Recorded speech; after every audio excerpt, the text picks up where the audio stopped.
اعوذ باللہ من الشیطان الرجیم بسم اللہ الرحمن الرحیم وسارعوا الى مغفرة من ربکم وجنة عرضها السماوات والارض اعدت للمتقین، اور دوڑو الی مغفرۃ من ربکم، اپنے رب کی مغفرت کی طرف، وجنۃ، اور جنت کی طرف، عرضها السماوات والارض، جس کی چوڑائی آسمان و زمین کے برابر ہے، اعدت للمتقین، جو تیار کی گئی ہے اللہ سے ڈرنے والوں کے لیے، متقین کے لیے۔ پچھلی آیات کریمہ میں اللہ رب العالمین نے جنگ احد کا تذکرہ فرمایا، اور جنگ احد کے تذکرے کے اندر اللہ رب العالمین نے جنگ احد کے ضمن میں جنگ بدر کا بھی تذکرہ فرمایا۔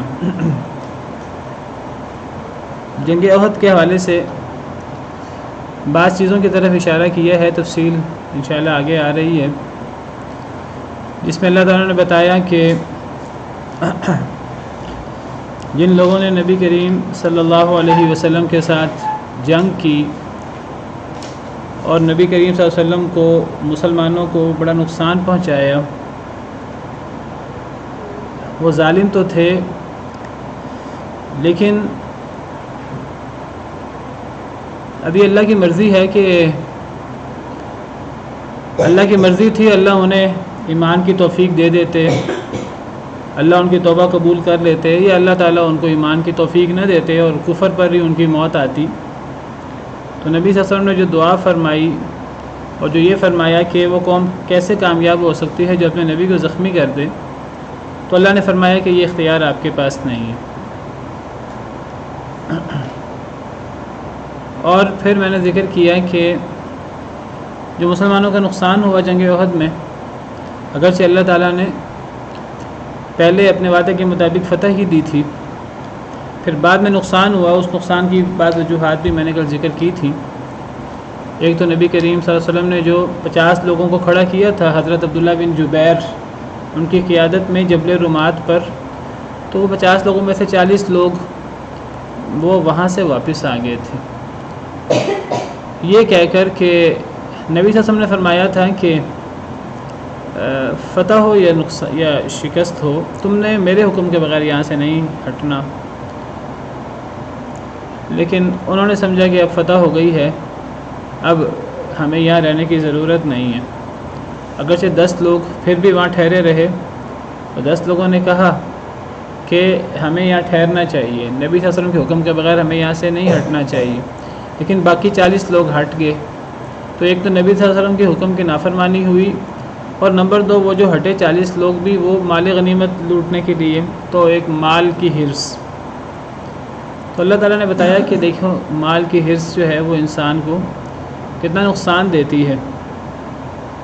اگرچہ یہ صحابہ کرام سے اجتہادی غلطی ہوئی، ان کا خیال یہ تھا کہ اب جنگ ختم ہو گئی ہے اور جو نبی صلی اللہ علیہ وسلم کا حکم تھا وہ ختم ہو گیا ہے، لیکن بہرحال نبی صلی اللہ علیہ وسلم کے حکم کی خلاف ورزی ہوئی اور مال کی حرص بھی وجہ بنی۔ اور اسی ضمن میں اللہ رب العالمین نے پیچھے سود کا بھی ذکر فرمایا ہے، کیونکہ سود کے اندر بھی مال کی حرص ہوتی ہے، اور انسان یہ نہیں دیکھتا کہ بظاہر جو انسان کے پاس مال بڑھ رہا ہے سود کی صورت میں، تو اگلے بندے پر وہ کتنا مشکل ہے سود کو ادا کرنا، اور اگلے بندے کے لیے اس میں کتنی مشکل ہے۔ بس انسان اپنا فائدہ دیکھتا ہے، دوسرے کی مشکل نہیں دیکھتا۔ تو گویا کہ اللہ تعالیٰ نے بتایا کہ یہ مال کی حرص بہت زیادہ نقصان دہ ہے۔ جنگ احد میں بھی یہ ایک وجہ بنی مسلمانوں کے بہت زیادہ نقصان کی، اور سود کے اندر بھی مال کی حرص بنیاد بنتی ہے۔ تو لوگوں کو مال کے حرص کے پیچھے لگنے کی بجائے اللہ تعالیٰ نے ایک سبق دے دیا کہ مال کی حرص، مال کے پیچھے لگنے کی بجائے اصل چیز اللہ اور اللہ کے رسول کی اطاعت ہے۔ پچھلی آیات میں ہم نے یہی پڑھا ہے کہ سود نہ کھاؤ، اللہ سے ڈرو تاکہ تم کامیاب ہو جاؤ، اور اس آگ سے ڈر جاؤ جو کافروں کے لیے تیار کی گئی ہے۔ وَأَطِيعُوا اللَّهَ وَالرَّسُولَ لَعَلَّكُمْ تُرْحَمُونَ۔ تمہیں سود نہیں کھانا، اللہ سے ڈرنا ہے. اگر اللہ سے نہیں ڈرو گے اور مال کے پیچھے لگو گے تو آگ میں داخل ہو جاؤ گے. اور تمہیں کیا کرنا ہے؟ تمہیں اس کے بالمقابل اللہ اور اللہ کے رسول کی اطاعت کرنی ہے تاکہ تم پہ رحم کیا جائے. تو اللہ کی طرف سے رحمت، فتوحات، نعمتیں وہ کب اترتی ہیں؟ وہ اصل میں دنیا کے پیچھے لگ کر نہیں اترتی. وہ مال کی حرص کر کے، سود اور ناجائز طریقے اختیار کر کے وہ اللہ کی نعمتیں نہیں ہوتی، یا اگر وقتی طور پر ہوتی ہیں وہ باقی نہیں رہتی. اللہ کی نعمتیں جو باقی رہتی ہیں اور اللہ کا جو رحم ہوتا ہے وہ اصل میں واقعی اللہ والرسول اس کی بنیاد پر ہوتا ہے. تو تمہیں اللہ اور اللہ کے رسول کی اطاعت کرنی چاہیے اور تمہاری توجہ اصل میں آخرت کی طرف ہونی چاہیے، جس کی کامیابی اصل کامیابی ہے. اور جب آخرت کی کامیابی ملتی ہے تو آخرت اچھی ہوتی ہے تو دنیا خود بخود اچھی ہو جاتی ہے. اور اگر دنیا اتنی زیادہ اچھی نہ بھی ہو تو دنیا کی آخرت کے مقابلے میں حیثیت کوئی نہیں ہے. تو اس لیے پھر اللہ تعالیٰ نے اب جنت کی بات کی ہے، مغفرت کی بات کی ہے. وَسَارِعُوا إِلَىٰ مَغْفِرَةٍ مِّن رَبِّكُمْ، اور جلدی کرو، دوڑو، لپکو. تو سارعوا سرعت سے ہے، سرعت تیزی. جلدی کرو الی مغفرۃ من ربکم، اپنے رب کی مغفرت کی طرف، و جنت، اور جنت کی طرف. یعنی تمہیں ایسے کام کرنے پر توجہ دینی چاہیے جس کام سے کمیاں کوتاہیاں، ہر انسان سے کمی کوتاہی ہو جاتی ہے. صحابہ بھی انسان تھے، افضل ترین انسان ہیں اس امت کے، صحابہ سے افضل کوئی نہیں ہے. وہ بھی اور بعد والے بھی، غلطی ہر ایک سے ہو جاتی ہے. اگر غلطی ہو جائے تو پھر مغفرت میں اور اللہ سے معافی مانگنے میں ٹائم نہیں لگانا چاہیے، کیونکہ کوئی پتہ نہیں ہے کہ موت کب آ جائے. تو مغفرت کی طرف دوڑو، مغفرت کی طرف لپکو، وہ جنت، اور جنت کی طرف. جب انسان مغفرت مانگے گا اللہ سے اپنے گناہوں کی تو پھر انسان کے لیے دنیا میں بھی گناہ بھی معاف ہو جائیں گے، بلکہ وہ نیکیوں سے بدل جائیں گے. انسان کی دنیا بھی حیات طیبہ ہوگی اور آخرت وہ اللہ کی جنتوں والی. تو اللہ کی مغفرت کی طرف دوڑو اور جنت کی طرف دوڑو. عرضها السماوات والارض، اور جنت اتنی بڑی ہے کہ اس کی صرف چوڑائی زمین و آسمان کے برابر ہے. زمین و آسمان کا جتنا فاصلہ ہے، کتنا فاصلہ ہے، بہت بڑا فاصلہ ہے، ہم تصور نہیں کر سکتے. یہ صرف جنت کی چوڑائی ہی چوڑائی ہے، باقی جنت کی لمبائی کتنی ہے وہ اللہ کو پتہ ہے. تو جنت بہت بڑی ہے، جنت بہت بڑی ہے. اور اس جنت کے لیے بنیادی چیز گناہوں کی معافی، مغفرت. اس لیے جنت کی بات کی تو اس سے پہلے مغفرت کی بات کی. اور میں پہلے بتا چکا ہوں کہ دیکھیے دو چیزیں ہیں، یا تو انسان اللہ کے احکامات پر عمل زیادہ سے زیادہ نیکی کرنے کی کوشش کرتا ہے، یا پھر انسان جو ہے وہ حرام سے، گناہ سے بچنے کی کوشش کرتا ہے. تو کئی دفعہ لوگ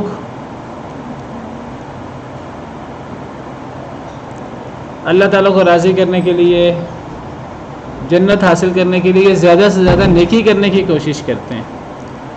اور میں نے ذکر کیا تھا پچھلی آیات میں جب تقویٰ کی بات ہو رہی تھی کہ زیادہ سے زیادہ نیکی کرنا بہت اچھی بات ہے، انسان کو زیادہ سے زیادہ نیکی کرنی چاہیے، لیکن زیادہ اہمیت زیادہ نیکی کرنے کی بجائے گناہوں سے بچنے کی ہے. اگر ایک انسان زیادہ نیکی کی طرف توجہ کرنے سے زیادہ توجہ حرام سے بچنے کے لیے، اللہ کی نافرمانی سے بچنے کی طرف کر دے، تو جو نافرمانی سے بچ جاتا ہے، اللہ کی ناراضگی سے بچ جاتا ہے، وہ چاہے بہت زیادہ نیکی نہ بھی کرے.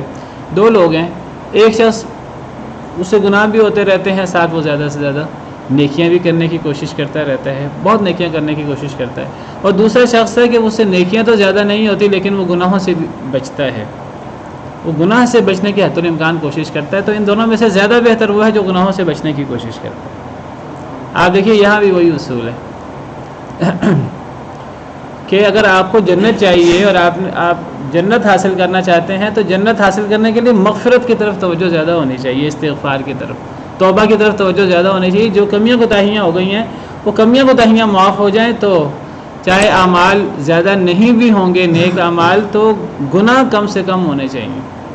اگر گناہ ہیں تو انسان ان کو معاف کروا لے اللہ سے. ہاں معاف کروا کر ان کو انسان تبدیل کروا لے.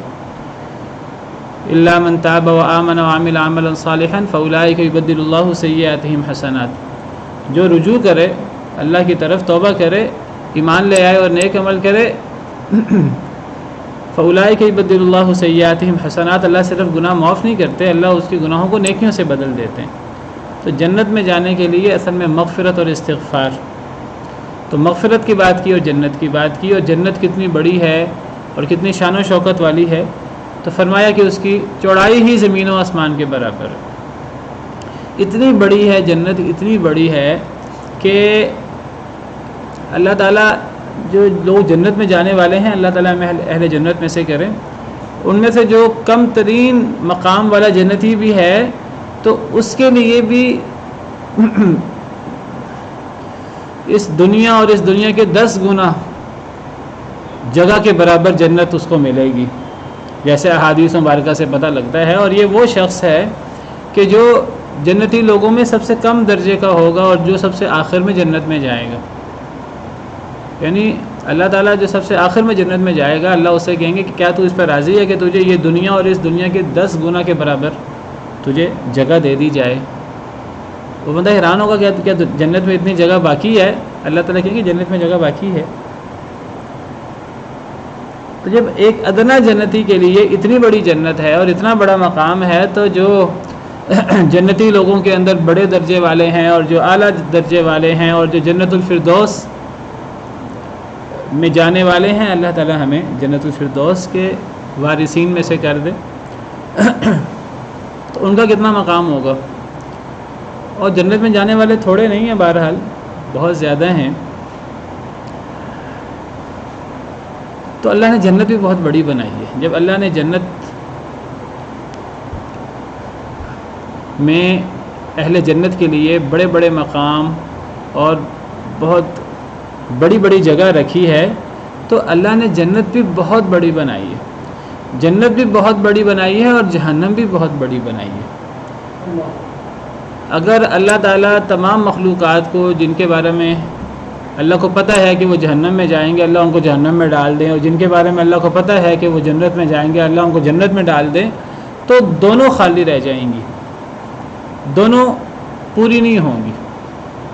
اللہ نے جنت کو بھی جنتی لوگوں کے لیے جو مقام تیار کیا ہے اس سے زیادہ بنایا ہے, اور جہنم کو بھی اللہ نے جن لوگوں کو اللہ نے جہنم کے لیے پیدا کیا ہے اور جن کے بارے میں اللہ کو پتہ ہے وہ جہنم میں جائیں گے, سب کو جہنم میں ڈال دیا جائے تو پھر بھی جہنم میں جگہ باقی رہے گی. اللہ تعالیٰ قرآن کریم میں فرماتے ہیں یوم نقول لجہنم هل امتلأت وتقول هل من مزید. سورہ قاف میں اس دن ہم جہنم سے کہیں گے کہ کیا تو بھر گئی ہے, تو وہ کہے گی کیا کوئی اور ہے تو اور بھی لے آؤ, تو جہنم نہیں بھرے گی, والعیاذ باللہ. اسی طرح جنت جو ہے وہ بھی نہیں بھرے گی. اللہ جنت میں جنتی لوگوں کو ڈالتے رہیں گے اور بڑے بڑے مقامات اللہ دیتے رہیں گے, جنت نہیں بھرے گی. جنت اتنی بڑی ہے, اتنی وسیع ہے. تو یہ کسی کو نہیں سوچنا چاہیے کہ جنت بھر جائے گی تو مجھے جگہ نہیں ملے گی, یا جہنم بھر جائے گی اگر میں گناہ کرتا رہوں تو میری جگہ نہیں رہے گی. اللہ معاف کرے, اللہ معاف کرے.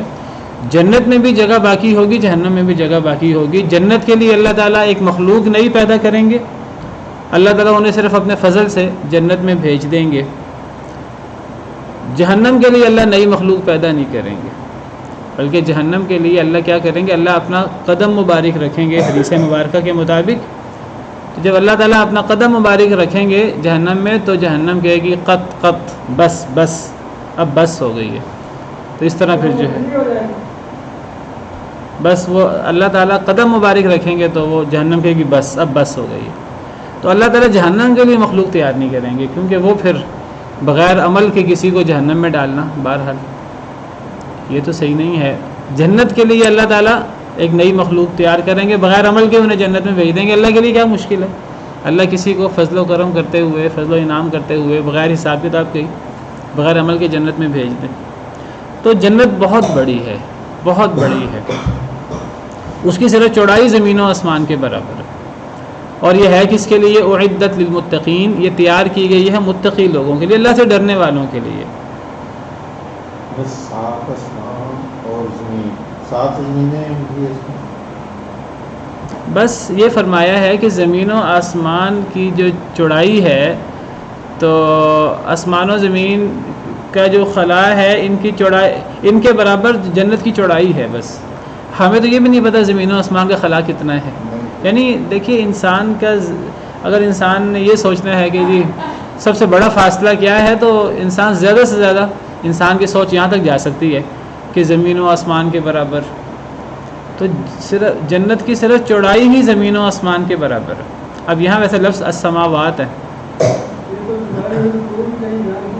طول تو بیان نہیں کیا، تو یہ بہت بڑی ہے، ہمارے تصور سے بھی بہت بڑی ہے، اور انسان تصور نہیں کر سکتا، حساب ہی نہیں لگا سکتا۔ تو یہ ہے کہ اس کے لیے متقین لوگوں کے لیے۔ تو متقی، پیچھے بھی میں نے تقوی کی بات کی اور ابھی مغفرت کی بات کی، تو تقوی بھی یہی ہے کہ انسان گناہوں سے بچے، اللہ سے ڈرے، اللہ سے ڈر کر انسان گناہوں سے بچے۔ اور تقوی کے بارے میں بھی میں نے ذکر کیا تھا کہ تقوی کے اندر بھی گناہوں سے بچنا زیادہ اہم ہے، نیکیوں کی طرف زیادہ توجہ کرنا یہ بھی بہت اچھی بات ہے، لیکن اس سے زیادہ توجہ گناہوں سے بچنے کی طرف ہونی چاہیے۔ اور اگر گناہ ہو جائے تب پھر ساری توجہ مغفرت کی طرف مبذول ہو جانی چاہیے۔ اور اگر کوئی شخص کو یہ شیطان مغالطہ دے دے کہ میرے گناہ ہی نہیں ہیں، یہ مغالطہ ہی ہوگا۔ کسی شخص کے دل میں بھی یہ خیال آ جائے کہ میرے تو گناہ ہی نہیں ہے، تو یہ شیطان کا وسوسہ ہی ہوگا۔ کسی کے دل میں یہ وسوسہ آ جائے کہ مجھے مغفرت کی ضرورت نہیں ہے، میرے تو گناہ ہی نہیں ہے، پھر بھی اسے استغفار کرنا چاہیے۔ استغفار جو ہے وہ اللہ سے معافی مانگنے کے علاوہ ایک ذکر بھی ہے، جس طرح سبحان اللہ، الحمدللہ، لا الہ الا اللہ، اللہ اکبر انسان کہتا ہے اور بہت بڑا اجر ہے اس کا، تو اسی طرح استغفار یہ گناہوں سے معافی بھی ہے اور یہ اللہ کا ذکر بھی ہے، ایک الگ سے نیکی بھی ہے۔ تو جنت کا اور استغفار کا اور جنت کا اور تقوی کا، اللہ کے ڈر کا چولی دامن کا ساتھ ہے۔ جنت اللہ نے تیار ہی اپنے سے ڈرنے والوں کے لیے کی ہے، ان لوگوں کے لیے جنت نہیں ہے جس کو پرواہ ہی نہ ہو۔ ایک بندہ کہے جی کہ ایک بندے کو اللہ کے عذاب کا ڈر ہی نہ ہو، ایک بندہ کہے جی میں تو بڑا نیک ہوں، تو اللہ معاف کرے، یہ جو نیکی کا تکبر ہے تو یہ دنیا کے تکبر سے بہت بڑا تکبر ہے، اور یہ بہت بڑا دھوکہ ہے شیطان کا، جو شیطان کسی انسان کو اس میں مبتلا کر دے۔ امام ابن حزم رحمہ اللہ کا میں قول پڑھ رہا تھا، ان کا قول ہے کہ جو بندہ یہ سمجھے کہ میرے گناہ ہی نہیں ہیں، میرے گناہ ختم ہو گئے ہیں، میری نیکیاں ہی نیکیاں ہیں، اس سے بڑا ظالم کون ہوگا۔ پورا قول مجھے یاد نہیں ہے، اس کا مفہوم شاید اس طرح کا ہے کہ اس شخص، ہاں جی، لیکن دیکھیے شیطان کئی لوگوں کو اس ظام میں مبتلا کر دیتا ہے کہ میں بڑا نیک ہوں، میں بڑا نیک ہوں۔ اور یہ پتہ ظام کن لوگوں کو ہوتا ہے عام طور پر؟ یہ ظام عام طور پر جو جتنا گناہ گار ہوگا اس کو اتنا ہی ظام ہوگا، اللہ کا ڈر اس کا اتنا کم ہوگا، اور جو جتنا اللہ سے ڈرنے والا ہوگا نا تو وہ اتنا زیادہ جو ہے، جو جتنا نیک ہوگا اتنا زیادہ اللہ سے ڈرنے والا ہوگا۔ جو جتنا زیادہ دنیا میں غافل ہوگا اللہ تعالیٰ سے، وہ اتنا اس دھوکے میں مبتلا ہوتا ہے۔ اللہ معاف کرے، جو لوگ دنیا کے اندر آج سمجھیے کہ پوری طرح مگن ہوتے ہیں نا دنیا کے اندر، وہ اللہ بڑے غفور الرحیم ہے، ان کو ڈر ہی نہیں ہوتا۔ اللہ معاف کرے، اللہ معاف کرے۔ جو جتنا نیک ہوتا ہے اور جتنی زیادہ عبادت کرنے والا ہوتا ہے اور جتنی زیادہ کوشش کرنے والا ہوتا ہے، وہ اتنا زیادہ اللہ سے ڈرنے والا ہوتا ہے۔ آپ کو پتہ ہے اللہ سے سب سے زیادہ کون ڈرتے ہیں؟ اللہ کے نبی۔ سب سے زیادہ اللہ سے ڈرنے والے اللہ کے نبی ہوتے ہیں۔ حالانکہ آپ دیکھیں گے اللہ کے نبیوں کے تو گناہ ہی نہیں ہوتے، اگر کوئی چیز ہو بھی جائے اللہ تعالیٰ نے پہلے ہی سارا معاف کر دیا ہوتا ہے، یغفر لک اللہ ما تقدم من ذنبک وما تأخر۔ تو سب سے زیادہ اللہ سے ڈرنے والے اللہ کے نبی ہوتے ہیں، پھر صحابہ کرام، اور سب سے زیادہ اللہ کے نزدیک سب سے اللہ کے قریبی کون ہوتا ہے؟ جو جتنا زیادہ اللہ سے ڈرے۔ تو اللہ کا ڈر آج سمجھیے کہ یہ کامیابی کی کنجی ہے، اور یہ اس کا اور جنت کا چولی دامن کا ساتھ ہے۔ اسی لیے اللہ فرماتے ہیں وَأَمَّا مَنْ خَافَ وَلِمَنْ خَافَ مَقَامَ رَبِّهِ جَنَّتَانِ، جو اپنے رب کے سامنے کھڑا ہونے سے ڈرے اس کے لیے ایک جنت میں نہیں 2 جنتیں ہیں اس کے لیے۔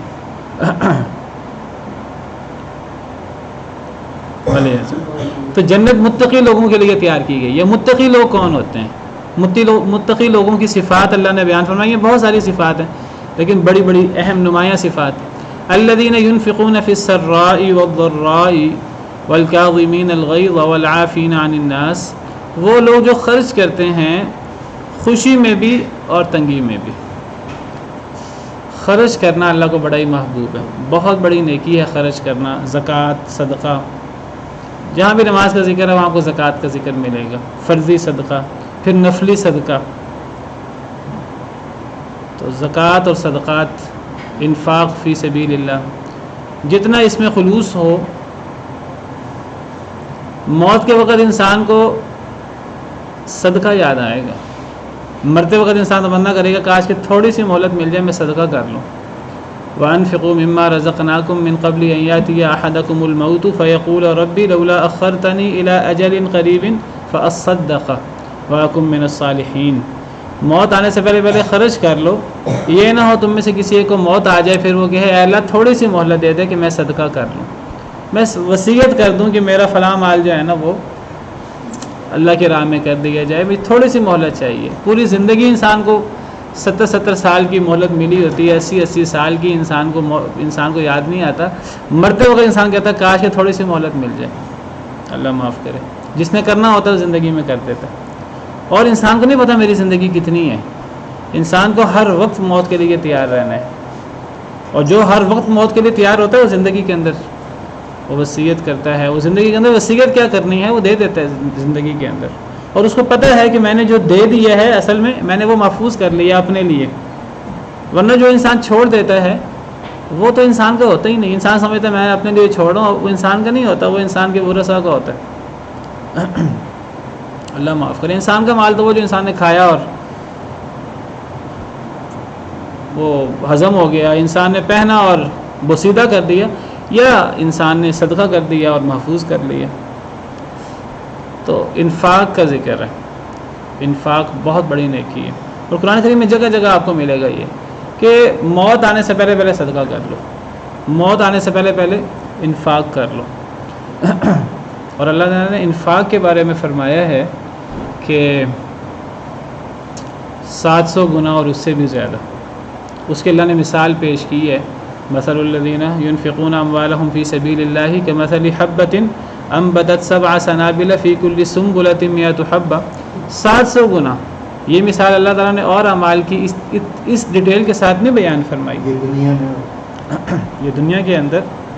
اور اللہ فرماتے ہیں واللہ یضاعف لمن یشاء، یہ 700 گنا بھی یہ بھی حد نہیں ہے، اللہ اس سے بھی زیادہ جس کو مرضی دیتے ہیں۔ پھر مزید واللہ واسع علیم، اللہ مزید وسعت والے ہیں۔ تو اصل میں خلوص کے ساتھ تو انفاق، اور یہ جو انفاق ہے تھوڑا زیادہ کی اس میں بات نہیں ہوتی۔ اتقوا النار ولو بشق تمرہ، آگ سے بچو چاہے کھجور کا ایک ٹکڑا دے کر ہی کیوں نہیں۔ اور اگر ایک انسان کے پاس کھجور کا ٹکڑا بھی نہ ہو تو پھر انسان کسی کو اچھی بات ہی کر دے۔ کلمۃ طیبہ، اچھی بات، یہ بھی صدقہ ہوتی ہے۔ یہ بھی اگر انسان کے پاس تھوڑا بھی نہ ہو تو انسان کے پاس جتنا ہے انسان خرچ کرے۔ اور یہ جو خرچ کرنا ہے یہ قبر کی گرمی کو، حدیث مبارکہ میں آتا ہے، قبر کے عذاب کو دور کرتا ہے۔ قیامت کے دن کی گرمی کتنی شدید گرمی ہوگی جب سورج جو ہے وہ ایک نیزے پر ہوگا، اس وقت اگر کوئی سایہ ہوگا تو اللہ کے عرش کا سایہ ہوگا، اور اللہ کے عرش کا سایہ جو ہے وہ صدقہ کرنے والے کے لیے، اور خاص طور پہ اس شخص کے لیے جو چھپا کر صدقہ کرتا ہے۔ 7 لوگ جنہیں اللہ کے عرش کے نیچے جگہ ملے گی، ان 7 لوگوں میں وہ شخص ہے کہ جو صدقہ کرے دائیں ہاتھ سے، اس کے بائیں ہاتھ کو پتہ نہ ہو کہ اس نے کیا صدقہ کیا ہے۔ اور صدقہ جو ہے یہ صرف جب کشادگی ہو تب نہیں ہوتا، یہ کشادگی نہ ہو پھر بھی ہوتا ہے۔ ہم عام طور پہ سمجھتے ہیں کہ پیسے ہوں گے تو صدقہ کریں گے، جس کے پاس ہے وہ اپنی وسعت کے مطابق کرے، جس کے پاس نہیں ہے وہ اپنی تنگی کے مطابق کرے. الذین ينفقون فی السراء والضراء، پہلی صفت انفاق. اور یہ انفاق جو ہے یہ کشادگی میں بھی اور تنگی میں بھی، بلکہ اللہ کو سب سے جو اچھا صدقہ لگتا ہے وہ غریب شخص کا تھوڑا جس کی اس کو ضرورت ہے وہ اپنی ضرورت سے نکال کر اللہ کے لیے دیتا ہے. تو افضل صدقہ کیا ہے؟ جہد المقل، جس کے بعد تھوڑا ہے وہ کوشش کر کے محنت کر کے وہ جو اللہ کے لیے نکالتا ہے نا، اللہ کو وہ بڑا پسند ہے. تو سب سے پہلی چیز انفاق. اور انفاق کیا ہے؟ جو کشادگی میں بھی ہو اور تنگی میں بھی ہو. تھوڑے زیادہ کی بات نہیں ہے، اصل میں اس کے پیچھے وہ جذبہ ہے اخلاص. والکاظمین الغیظ والعافین عن الناس، پی جانے والے غصے کو، والعافین عن الناس، اور لوگوں کو معاف کرنے والے. اصل میں ایک تو وہ نیکیاں ہیں جو ہمیں باقاعدہ بڑی نظر آتی ہیں. انسان نماز پڑھ لے، انسان زکوٰۃ دے دے، روزہ رکھ لے، انسان جو ہے نا حج کرے، عمرے کرے. ایک تو یہ نیکیاں ہیں، ہم زیادہ تر ان کو نیکی سمجھتے ہیں. کہ جو رویے کی نیکی ہوتی ہے یہ بھی بہت بڑی نیکی ہوتی ہے. اور جنت میں جانے کے لیے ایک بڑا عمل جو ہے وہ غصے کو پی جانا. غصے کو پینا کوئی چھوٹی بڑی عبادت نہیں ہے، بہت بڑی عبادت ہے، اور جنت میں جانے کا ایک بہت بڑا ذریعہ ہے. ایک صحابی نے نبی صلی اللہ علیہ وسلم سے عرض کیا کہ اے اللہ کے رسول کو نصیحت کیجیے. آپ نے فرمایا غصہ نہ کر. اس نے پھر دوبارہ کہا، کوئی اس نے شاید ہلکا سمجھا اس کو، اس نے بار بار اس نے پوچھا تو آپ نے بار بار یہی بتایا، غصہ نہ کرو. غصہ نہ کرنا یہ بہت بڑی عبادت ہے، بہت بڑی نیکی ہے. بعض حدیث میں آپ نے فرمایا لا تغضب فلق الجنہ، غصہ نہ کرو تو تمہیں جنت ملے گی. تو اپنے غصے کو کنٹرول کرنے والے. اور اصل قابل فخر اور اصل ہیرو اور اصل طاقتور شخص ہی وہ ہے جو اصل میں غصے پہ قابو پائے. دوسرے کو ہرا دینا یہ تو کوئی بڑی بات نہیں ہے. اصل چیز ہے انسان اپنے آپ پر کنٹرول کرے اور انسان اپنے نفس کو انسان کنٹرول رکھے. بہت مشکل کام ہے، بہت مشکل کام ہے. اور یہ غصہ انسان سے وہ گناہ کرواتا ہے، اللہ معاف کرے. یہ غصہ غیر کے خلاف بھی ہو جاتا ہے، اپنے رشتہ داروں کے خلاف اور اپنے ہی بھائیوں کے خلاف. اور یہ غصہ جو ہے، یہ غصہ جب انسان کے اندر اللہ معاف کرے آتا ہے، پھر انسان نہ حق دیکھتا نہ باطل دیکھتا. یہ غصہ انسان سے ہر قسم کا گناہ کرواتا ہے. آپ مجھے بتائیں قتل ہوتے ہیں، یہ قتل غصے کی بنا پر ہوتے ہیں. چھوٹی چھوٹی باتوں پہ قتل ہو جاتے ہیں، اللہ معاف کرے. چھوٹی چھوٹی باتوں پہ طلاقیں ہو جاتی ہیں. جی مجھے غصہ آ گیا تھا. یہ غصہ انسان سے کیا کیا کرواتا ہے اللہ معاف کرے. تو یہ چھوٹی بات نہیں، بہت بڑی بات ہے اپنے غصے پہ قابو پانا. جو بندہ غصے پہ قابو پا لیتا ہے، اور خاص طور پہ جس وقت وہ غصے پہ ہے، غصے میں ہے، اسی وقت غصے پہ قابو پانا وہ نیکی ہے. بعد میں تو ہر ایک کا غصہ اتر جاتا ہے. جس وقت غصے میں ہے اس وقت غصے میں قابو پائے اللہ سے ڈر کر، یہ بہت بڑی نیکی ہے. حدیث مبارکہ میں ہے، انسان غصے کی وجہ سے میں نے ذکر کیا کہ انسان حق و باطل کچھ بھی نہیں دیکھتا. انسان جو ہے وہ بس اپنی بات کرتا رہتا ہے، غلط بات ہے، صحیح بات ہے، جھگڑا کرتا رہتا ہے. اور حدیث مبارکہ میں ہے جو بندہ حق پہ ہونے کے باوجود اپنی بات چھوڑ دے تو اس کے لیے نبی صلی اللہ علیہ وسلم نے فرمایا کہ میں ضامن ہوں جنت کا اور جنت کے درمیانی حصے کا. وہ کیا حدیث مبارکہ ہے؟ تو یہ غصے کو کنٹرول، جب انسان اپنی بات چھوڑ دے گا. نہیں، جب انسان حق پر ہے اور حق پر ہونے کے باوجود اپنی بات چھوڑ دیتا ہے. لوگ کیا کرتے ہیں کہ لوگ غلطی پر ہونے کے باوجود غصے کی وجہ سے اپنی غلطی کا دفاع کرتے رہتے ہیں.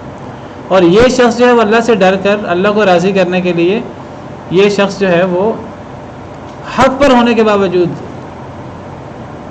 انسان کنٹرول کر لیتا اپنے آپ. چلو میں چھوڑ دیتا ہوں، چلو میرے بھائی کو فائدہ پہنچ جائے. تو یہ چھوٹی چیز نہیں، بہت بڑی چیز ہے غصے کو پی جانا. اور غصے کو پینے کے لیے ویسے نبی صلی اللہ علیہ وسلم نے کچھ طریقے بھی بتائے ہیں. ہم عام طور پہ ان طریقوں پر غور نہیں کرتے. نبی صلی اللہ علیہ وسلم نے فرمایا کہ بندہ کھڑا ہو تو بیٹھ جائے. کوئی بندہ بیٹھا ہے تو لیٹ جائے، کوئی بندہ غصے میں ہو اس کو پانی پیش کرنا چاہیے۔ ہم عام طور پہ ہم غصے والے کو اور غصہ دلاتے ہیں، اللہ معاف کرے، میاں بیوی کا جھگڑا اختلاف ہو رہا ہو نا، تو وہ شوہر غصے میں ہے، بیوی اور غصہ آئے گی، بیوی غصے میں ہے، شوہر اور غصہ آئے گا، وہ طلاق نہیں بھی دینا چاہتا، بیوی منہ سے کہے گی ہاں طلاق دو نا، طلاق دو نا، تم کر بھی جا سکتے ہو، اور اس طرح یعنی اگلے کو غصہ دلاتے ہیں۔ حالانکہ ہماری کوشش کیا ہونی چاہیے کہ اگر ایک بندہ غصے میں آ گیا، ہم اگلے بندے کے غصے کو کم کرنے کی کوشش کریں، ہم اس وقت مقابلے میں آ جاتے ہیں۔ تو اگلے بندے کو پانی پیش کرنا چاہیے۔ اصل میں غصہ شیطان کی وجہ سے ہوتا ہے، اور شیطان آگ سے بنا ہے، اور وہ شیطان کے وسوسے سے غصہ ہوتا ہے۔ اس شیطان کے وسوسے کو ختم کرنا ہے تو پانی اس کو دور کر سکتا ہے، تو پانی پیش کرنا چاہیے، اور اگلے بندے کو پانی لے لینا چاہیے۔ کئی لوگوں کو پانی پیش کیا جاتا ہے ہاتھ مارتے ہیں غصے میں، پانی کو گرا دیتے ہیں، حالانکہ یہ تو نبی صلی اللہ علیہ وسلم کی نصیحت ہے۔ آپ نے فرمایا کہ پانی پیش کرنا چاہیے، وضو کر دینا چاہیے، کسی بندے کا غصہ نہ اتر رہا ہو۔ اصل میں مسئلہ تھوڑی دیر کا ہوتا ہے، 4-5 منٹ کا ہوتا ہے، 5 منٹ کا 10 منٹ کا مسئلہ ہوتا ہے، اس سے زیادہ مسئلہ نہیں ہوتا۔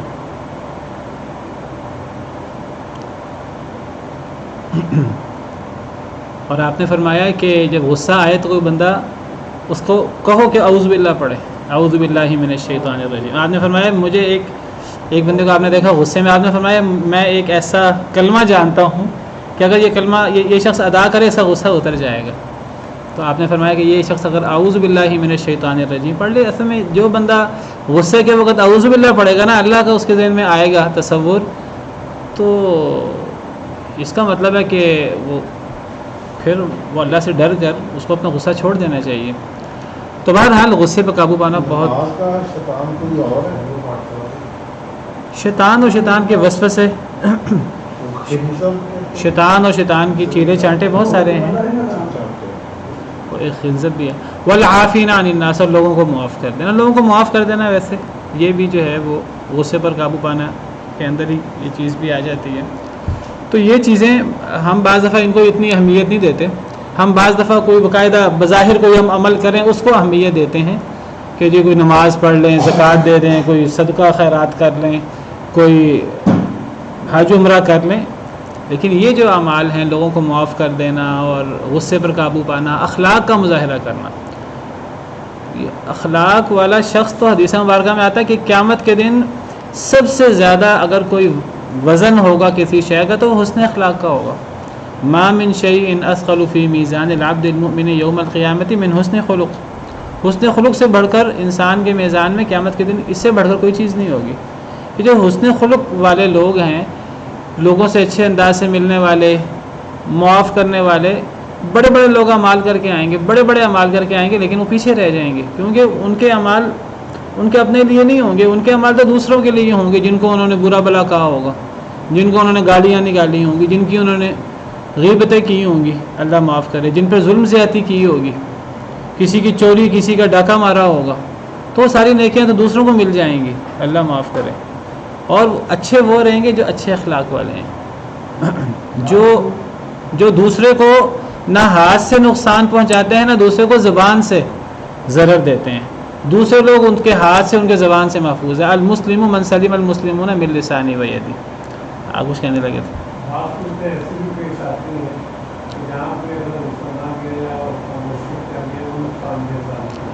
دیکھیے اسلام جو ہے وہ اس میں افراط و تفریط نہیں ہے، اسلام ایک وسط، ایک میانہ روی ہے اسلام کے اندر، ہر چیز کے اندر میانہ روی ہے۔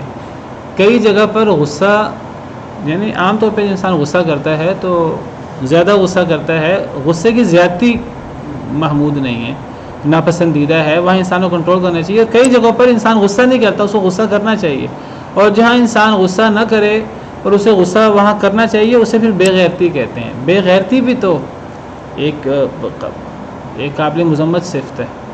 اگر کسی جگہ اللہ کی نافرمانی ہو رہی ہے اور انسان کا وہاں کنٹرول ہے، انسان کو غصہ آنا چاہیے۔ اگر ایک انسان کو دل میں اس کی حرکت ہی نہیں ہوتی، اللہ کی نافرمانی ہو رہی ہے، اللہ کے دین کا مذاق اڑایا جا رہا ہے، اور اس کے کانوں پہ جوں بھی نہیں رینگ رہی، تو یہ تو کوئی اخلاق نہیں ہے، اور یہ کوئی جو ہے وہ نیکی نہیں ہے کہ انسان کے نہیں میں تو بڑا اخلاق والا ہوں، وہاں غصہ آنا چاہیے، اللہ کے لیے غصہ کرنا. واللہ یحب المحسنین، اللہ تعالیٰ محبت کرتے ہیں نیکی کرنے والوں سے. جنتی لوگوں کی بڑی صفت اور کیا ہے؟ والذین اذا فعلوا فاحشۃ او ظلموا انفسهم ذکروا اللہ فاستغفروا لذنوبهم. یہ بہت عظیم صفت ہے، اس وجہ سے اس کا الگ ذکر فرمایا ہے. وہ لوگ کہ جب ان سے کوئی بے حیائی کا کام ہو جائے، کوئی فحاشی سرزد ہو جائے، انسان ہے، انسان خطا کا پتلا ہے، او ظلموا انفسهم، یا اپنے آپ پہ ظلم کر بیٹھے، کوئی اور گناہ ہو جائے، کسی قسم کا گناہ کوئی اور ہو جائے، ذکر اللہ فاستغفروا لذنوبہم، تو وہ اللہ کو یاد کرتے ہیں اور اپنے گناہوں کی معافی مانگتے، بس اپنے گناہوں کی معافی مانگتے ہیں. تو دیکھیے جنتی لوگوں کی بڑی صفت کیا ہے کہ اللہ سے ڈرنے والے ہیں، اللہ کے ڈر کی وجہ سے گناہ سے بچتے ہیں. لیکن بشری تقاضے کے تحت اگر کوئی فحاشی کا کام ہو جائے، کوئی ظلم زیادتی ہو جائے، انسان ہے، انسان سے غلطی ہو جاتی ہے، خطا کا پتلا ہے، اگر اللہ سے ڈرنے کے باوجود کبھی جہالت کی وجہ سے، کبھی نفسانی خواہش کی وجہ سے انسان سے بے حیائی کا کام ہو جائے، ظلم زیادتی ہو جائے، تو پھر ایسے لوگ اس غلطی پر ڈٹے نہیں رہتے، وہ فوراً اللہ کو یاد کرتے ہیں، بس اپنے گناہوں کی معافی مانگتے ہیں. تو پھر ایسے لوگ جو ہیں وہ اللہ کا ڈر، پہلے اللہ کے ڈر سے گناہ نہیں ہوتا، اگر گناہ ہو جائے تو پھر اس گناہ پر وہ جمے نہیں رہتے، وہ فوراً گناہ سے معافی مانگنے کی کوشش کرتے ہیں. میں کئی دفعہ ذکر کر چکا ہوں کہ یہ کوئی بہت بڑی خوبی نہیں ہے کہ جی فلاں سے گناہ ہی نہیں ہوتا. ایک انسان اللہ سے ڈرے اور اس سے گناہ نہ ہو، ایک اچھی صفت ہے، لیکن ہر بندے سے گناہ ہو جاتا ہے.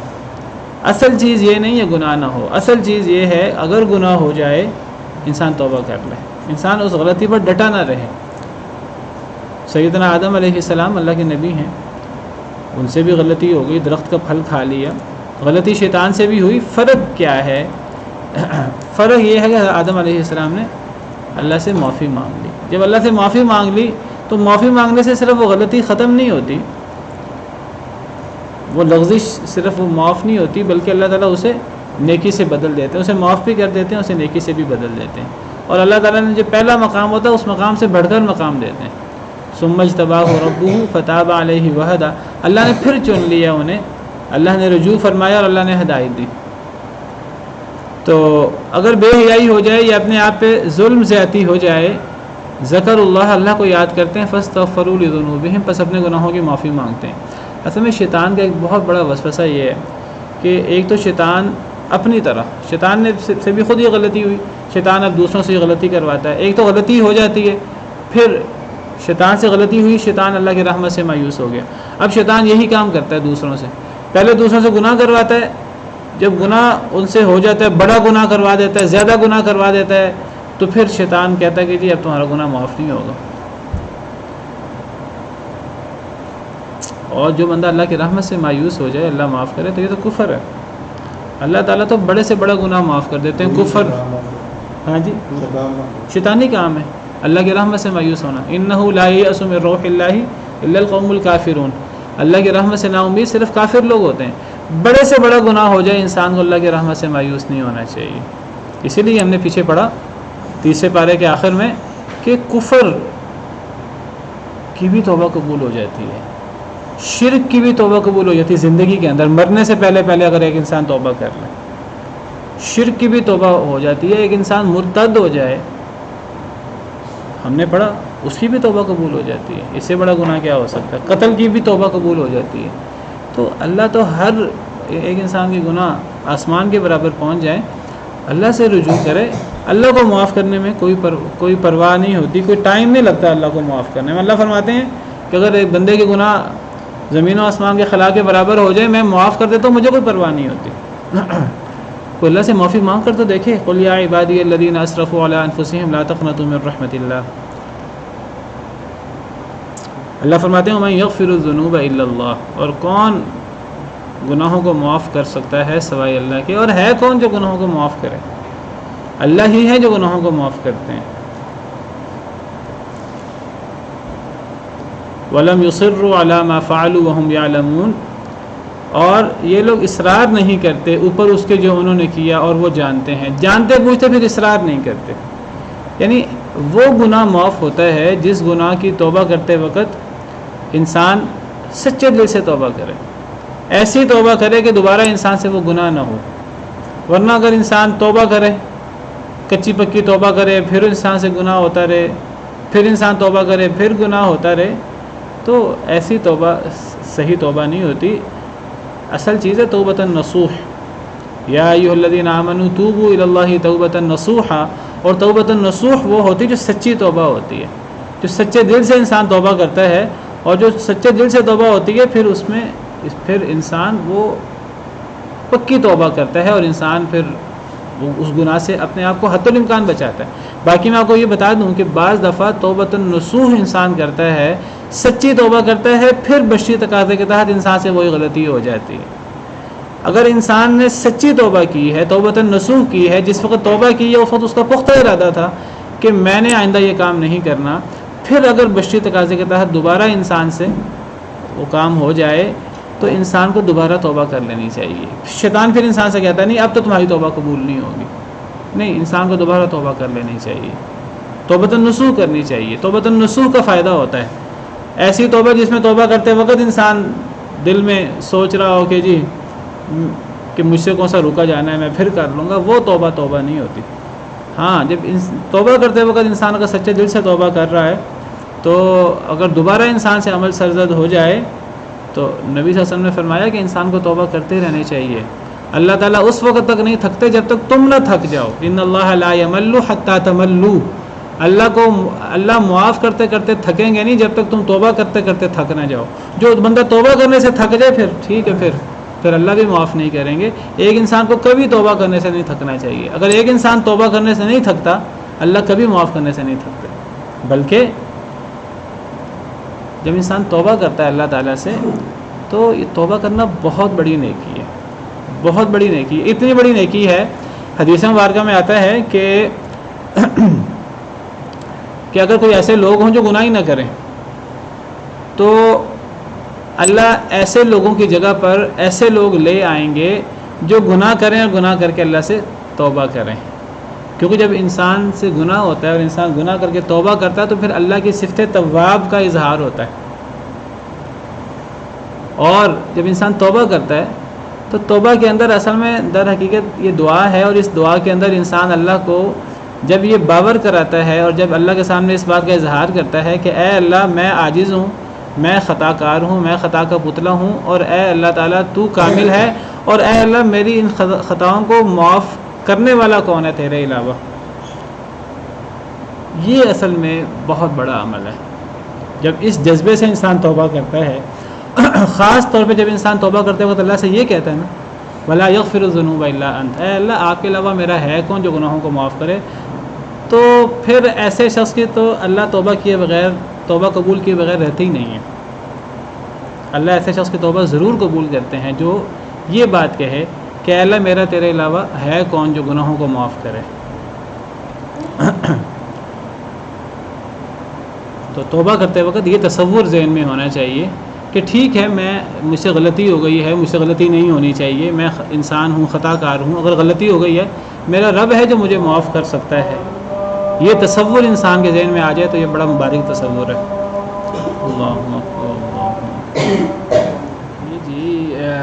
اللہم انت ربی لا الہ الا انت خلقتنی، اس دعا کو سید الاستغفار کہا گیا ہے، یہ استغفار کا سردار ہے، یہ سب سے بہتر دعا ہے استغفار کرنے کے لیے۔ تو توبہ کرنا میں ذکر کر رہا تھا کہ بہت بڑا عمل ہے، اللہ سے استغفار کرنا اور توبہ کرنا۔ تو یہ حدیث مبارکہ ہے صحیح مسلم میں،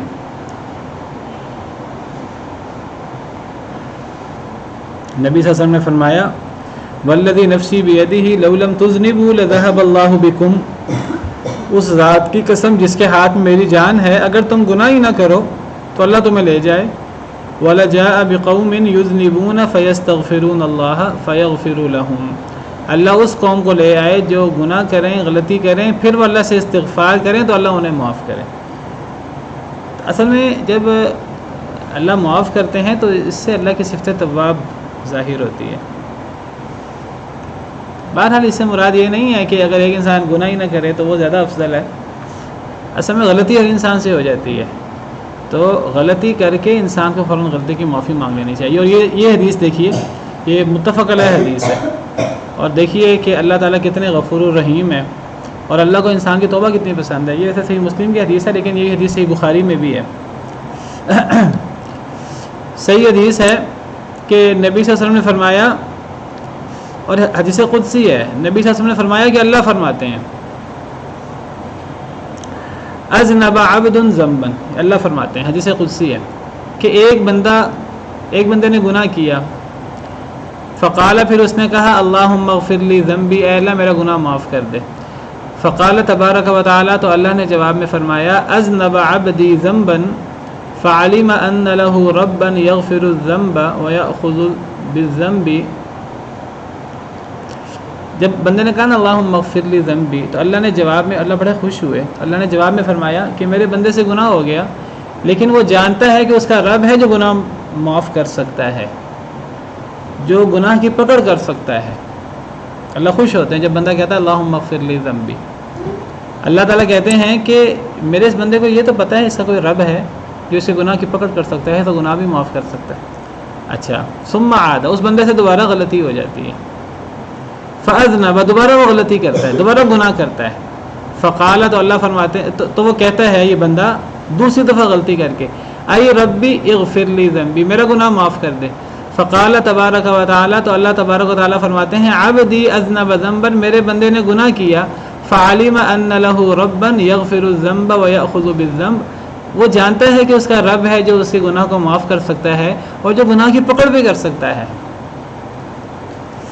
وہ بندہ تیسری دفعہ اس سے غلطی ہوتی ہے، پھر اس سے گناہ ہو جاتا ہے، ثم عاد، وہ بندہ پھر لوٹتا ہے، تیسری دفعہ گناہ کرتا ہے، لیکن پھر کہتا ہے، یعنی وہ بندہ توبہ کرنے سے تھکتا نہیں ہے، وہ تیسری مرتبہ اللہ سے توبہ کرتا ہے اور کہتا ہے ای ربی اغفر لی ذنبی، اے میرے رب میرا گناہ معاف کر دے۔ تو اللہ کیا فرماتے ہیں، آپ ذرا غور سے سنیں ابھی الفاظ، اذنب عبدی ذنبا، اللہ فرماتے ہیں میرے بندے نے گناہ کیا، فعلم ان له ربا، وہ اس نے جان لیا کہ اس کا رب ہے، یغفر الذنب، جو گناہ معاف کر سکتا ہے، اسی لیے تو اللہ سے مانگ رہے، اللہ سے معافی مانگ، ویأخذ بالذنب، اور وہ گناہ کی پکڑ کر سکتا ہے۔ جو بندہ اللہ سے معافی مانگے گا وہ اسی عقیدے پر مانگے گا کہ اللہ میری گناہ کی پکڑ کر سکتا ہے اور اللہ میرا گناہ معاف کر سکتا ہے۔